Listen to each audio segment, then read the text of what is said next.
Good evening, ladies and gentlemen, and I welcome all of you back to another Chan Quickie article, where tonight, ladies and gentlemen, even though this one, on the face of it, looks pretty long and extensive, I'm actually going to make this a relatively shorter article for tonight, because, believe it or not, well, I think we'll explain that shortly, so how about we just get straight to it. One of Chris's most notorious features is his strange vocabulary, consisting of a mix of fairly standard words, slang, jargon, and various personal coinages. Some of these coinages originate from a degree of prejury, um, Chris being an infant, likely inherited from his older parents and maintained by his childlike nature. Like many children who don't feel comfortable referring to adult concepts directly, Chris often resorts to creating cutesy euphemisms for a lot of words that anyone else's age would generally use with little reservation, which is common with autistic people. While some of them are understandable, after all, nobody really relishes the idea of discussing their diapers. Others, such as tobacco instead of tobacco, only serve to turn an otherwise normal sentence into an advertisement for Chris's childlike nature. Others are attempts to be clever that fail miserably. For example, he refers to seamen as navy because seamen sounds like sea men. Get it?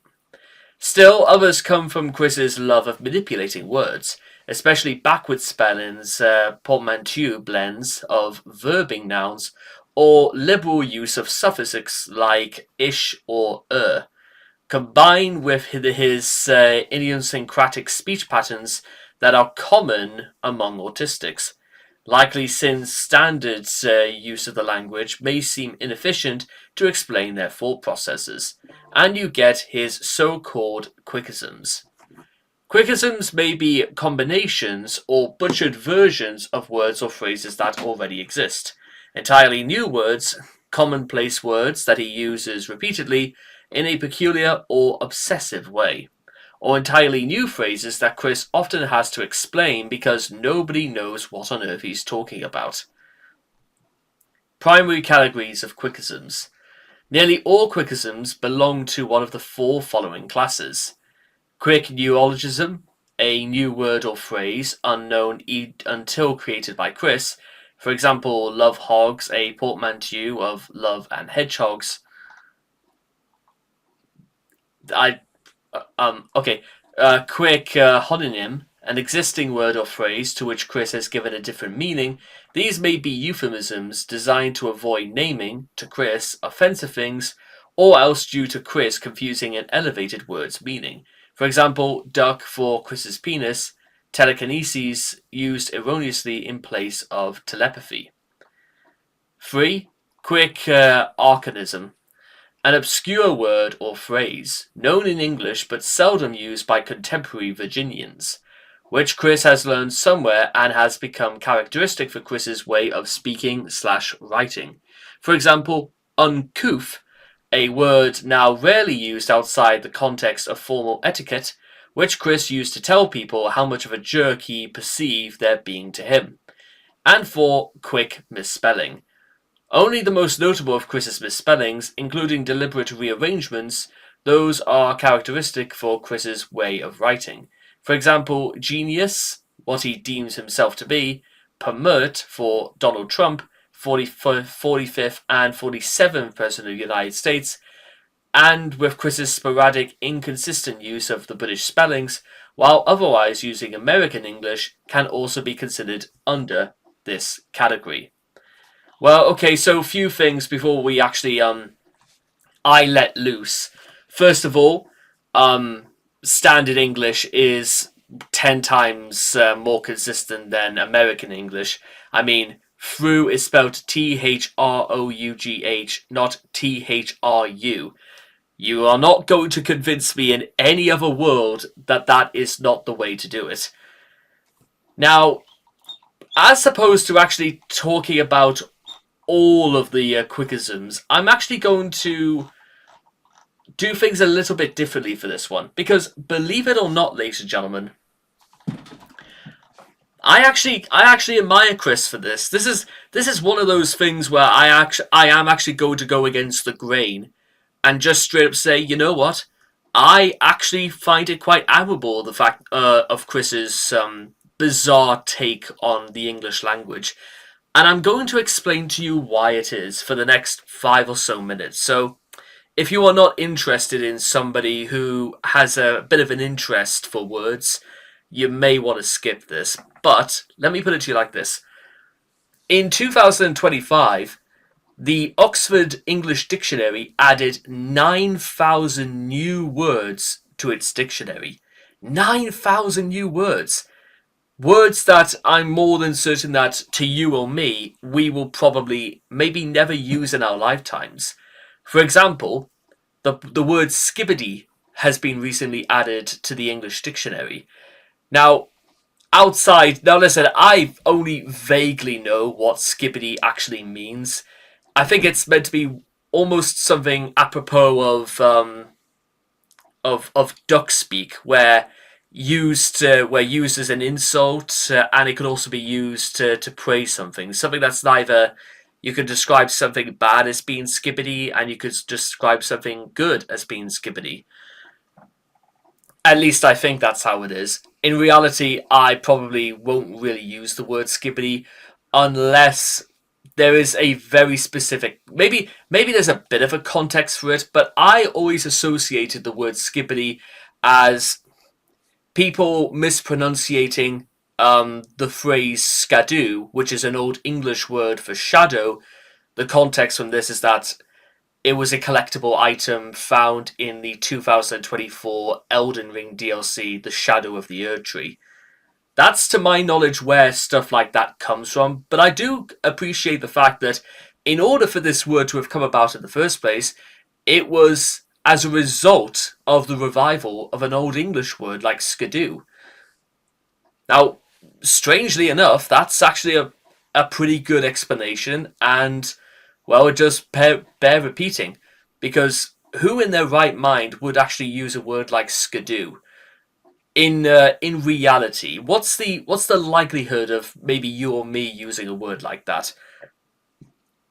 Maybe it just depends on who you are, or depends on what context, or, well, from the point of view of a writer, it's always been a little bit of a bizarre ruling where you shouldn't attempt to use any word that can't just be replaced by another word.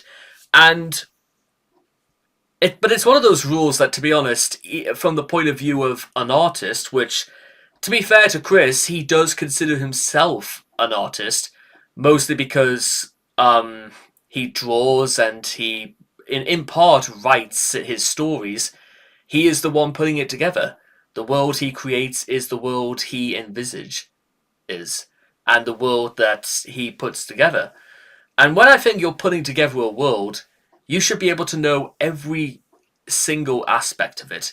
You should know exactly what the sky is. You should know exactly what your characters are thinking and feeling before even they do. I mean, when I write my stories and stuff like that, believe it or not, one of the quirks that I kind of try to put into my work is that I never ever go to words like red, blue, green, yellow, like any word to describe a color that anybody understands. Like we all know fine well what they are, but I want to be extremely specific. Like I'll use rouge or vermilion or crimson or a really curious shade of black magic. In case you're wondering what black magic is, it's a type of black that has a very specific gloss-like finish to it. So you could paint something in black magic, and there will always be like a strange reflection. I think it's more down to the compounds that they use in the paint for making it, and just the way it reflects light almost perfectly. It's almost like painting a mirror, if you will. But strangely enough, guys, they had to come up with a way to describing a version of black. or noir, or granite, or chalk, or blizzard white, or titanium white. Stuff like that, because that elevates, in my opinion, language, and also the use of describing color to an entirely new level, because you are being extremely specific. Now, in the case of the Quickisms that we know Chris uses, these are sort of more just. I don't really see them as like an issue too much with Chris's use of the language. It's more about his interpretation of the use of words. For example, one of the most specific examples that everybody refers to outside of Navy, naive, neurotypically hindered, although that's technically two words, but is also um, almost it's a way to utilize a certain word, well, two words here and there. But also, I'm looking for noviophobia. Now, bizarrely enough, I don't really feel like, even in, let's say, 10 years' time, it's out of the realm of possibility for something like that to be added to the English dictionary.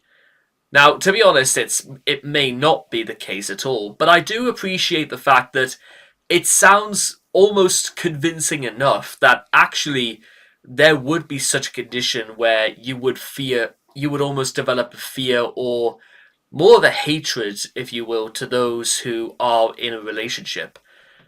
Is it just another form of jealousy? It is true, but this is, even in Chris's terminology, the case is that it's very, very specific, which I do, which again, maybe that's just more of an insight as to how Chris's mind works and how he interprets language, and how he needs to give something very, very specific a clear cut ideology. Like, it's impossible to feel like bad, or to feel neglected, if you will, to the point where you had to invent a term of phrase to describe, well, just how you feel, and how well you have to resort, because this it seems to be an almost common occurrence. Now, of course, the reason for this is because Chris was frustrated with so many jerks stealing his potential mates. So Chris decided that he was going to use the male version of the Spanish version for boyfriend, and then including with the English suffix of phobia.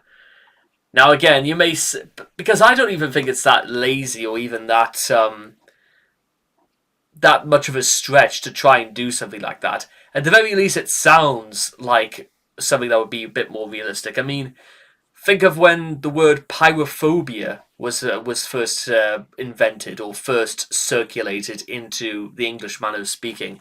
I mean, why would you be scared of pirates? But, well, or specifically fire, because why not just call it firephobia? Is it because it doesn't have the same kind of ring to it? Or is pyrophobia, does it cover different aspects more than just fire? It could cover things like heat, or whether conducted through radiation, or convection, or whatever it may be. I suppose, really, the only other thing I can add towards this whole terminology of Quickisms is the idea that, you know what? One of these days, we probably might be adding things like noviophobia to the English dictionary. But in order to do that, we probably also have to ask ourselves about, well, how often would we ever use specific words, or rather, do we adapt different forms of spelling, and how do we adapt different forms of seeing the world? But bizarrely enough, I actually quite admire the fact that Chris will, at time to time, try and use different language, or try to come up with words of his own, because you know what? It displays a little bit of creativity and a little bit of imagination that, given what we know of Chris, actually being able to come up with new ways of looking at the world and interpreting the world and trying things differently.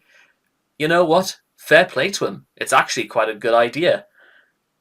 It's a bit bad about the fact that Chris never really thought about actually trying to keep something of a little bit of a journal, or even something out of the way of nailing down all of his invented words, or words that, to be honest, he feel like he could elaborate and make even better and a bit more specific.